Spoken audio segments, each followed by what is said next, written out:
And we are live, and I'm gonna need to log 8 minutes on this stream before I go to my friend Leanne's YouTube, and that's where we're actually doing the stream. Here's the deal. Leanne has been, if you've been following the Baldoni Blake Lively stuff, she's been providing a lot of fabulous day-to-day legal coverage, and I know she's not the only one. I myself, I don't keep up on the legal shit. I'm just going to be honest about that. I didn't keep up with it in Depp versus Heard until the trial. I didn't keep up with it, the Marilyn Manson stuff, except just to take note of evidence as it was coming in, right? The legal thing, it's never going to be my bag. But I tend to be much more interested in the types of things that are making big waves in the public arena and the PR arena. So I'm certainly interested in any evidence that comes out as a part of the legal process, which we've already seen plenty of in all of these cases, and then, of course, the trials. But I really appreciate what people like her, and there are a number of others I know doing it, too. I appreciate what they bring to the table because it's considerable. Anyway, point is, Leanne just started a YouTube channel, and if any of you have tried to start a YouTube channel, you know that there is a major penalty that YouTube applies to new channels. And that's not to say that it's impossible that someone can't strike lightning with a concept and they just blow up right from the start. It does happen. But for the vast majority of us, for various reasons, it is a long slog. And especially when you first start, there is, when you first put out like your first videos, you're getting like 10, 20 views. And that is so demoralizing, right? I remember those days. So anyway, so I am going to go to her stream, but what's most effective in these collaborations is if the person who has the bigger audience starts a video or starts a stream and then directs people then to the other video. So anyway, that's what I'm trying to do here. People have done it for me. And so that's why we're doing two different videos. Some of you just like to complain whenever I break a video up. My God, I saw that with the Roy Price video. All of this complaining about, oh, she just wants to get more clicks, and that's why she's broken this up into two videos. Well, it's also because the algorithm privileges shorter videos, and I was trying to get more attention on that guy's story, right? So sometimes it can be for dual reasons. Yes, I'm trying to get more clicks, but also I'm trying to get someone's story out there, perspective out there, right? So if you're just now joining, here's the deal.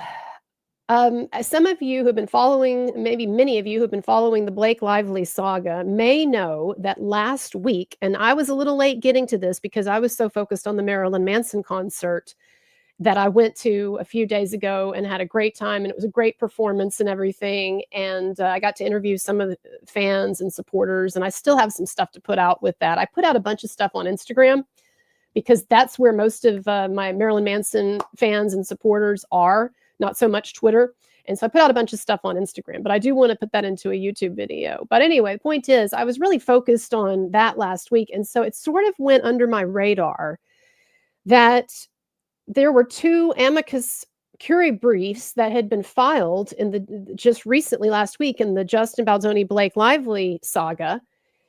And I didn't even really know what this meant until it was explained to me. Again, I don't at all pretend to be an authority on the law.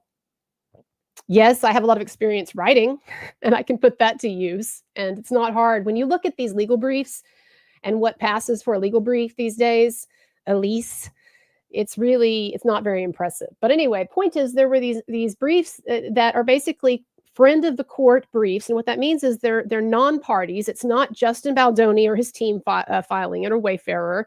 It's not Blake Lively or her team filing it. It's supposed to be like disinterested, or I guess interested, but parties who are not connected to either of these camps, right? Who are basically wanting to say to the court, Your Honor, you are about to rule on something that has wider ramifications, and that has ramifications for me and people like me. And since you're going to be doing this, then, Your Honor, I would like for you to have my input as to how I think this would affect me and others like me. I'm talking about that seems to be one of the purposes of doing this kind of a friend of the court brief or letter. Basically, it's just a letter. It's an essay. It's an essay. like what I used to write, in grad school all those times with a little bit of legal finesse put in and some case law thrown in and a certain, format.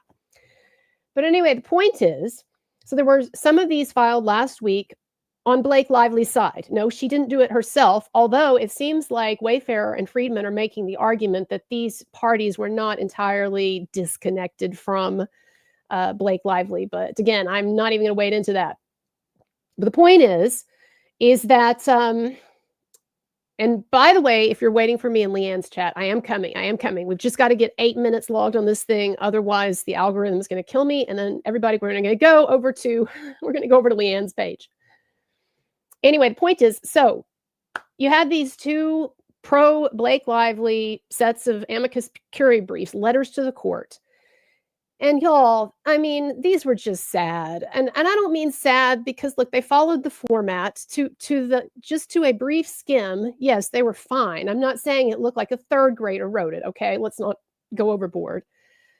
But they were just sad. Elise's in particular. I mean sad, like pitiful, just pitiful.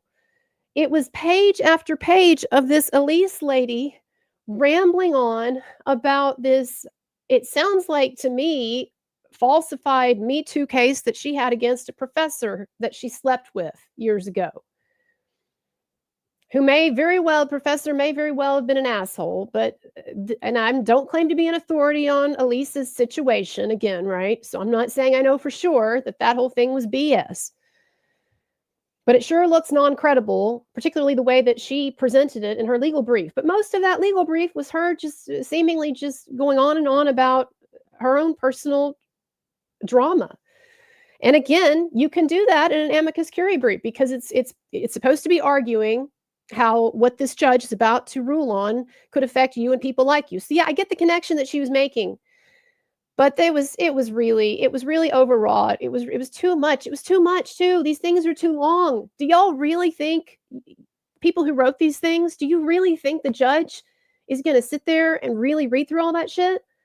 I'm telling you, he's not. No offense to Judge Lyman, and I have no knowledge of anything, but he's not going to do that, dude. He's going to skim through that and be like, yawn. And that's probably what he's going to do with mine too, but I'm not making mine that long. Mine is short.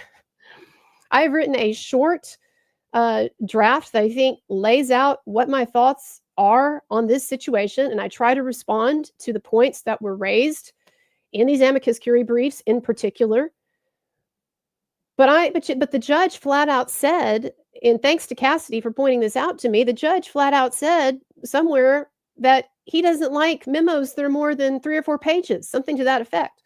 So then you're going to type something up that's like 20-something pages, and a lot of it's you moaning about your doubtful past traumas in your own Me Too case. It's just, come on. So those things, that one in particular, Elise's, it was not well done, in my opinion. I don't think he's even going to read that. He's going to skim it and sigh. That's what he's going to do. So worst case scenario, that's what he does to the thing that I'm going to be submitting. I've gotten the draft. Didn't have as much time as I thought I would this weekend to finish it up, but I need to format it. I need to put in a bit of case law. It's not that hard to look up case law, but again, I'm not even presenting myself as some expert. Here's the deal, y'all. Here's the deal. We're at 8:42. Let's go to Leanne's page. Let's go to her channel. It's linked in the description, everybody. I'm going to link to it right here in the comments too. Hold on one second. And thank you to my mods if any of you are on this thing. I don't even know if you are, but it's linked in the description. Let me go ahead and get it for you here, and we're going to go over to her page, and then I'll talk about basically what my thinking is in this, why I'm doing this. Okay. All right. Give me 1 second to get the link. Come on.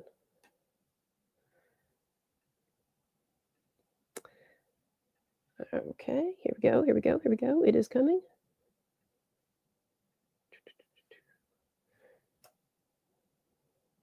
All right. So that is the link. So I want to send everybody there right now. I'm going to close this one down, and we will continue. Again, look in the description, look in the link that I'm putting up right now, and you will find us. Okay. Thanks to my mods. Thanks to everybody. See you on the next stream. Bye.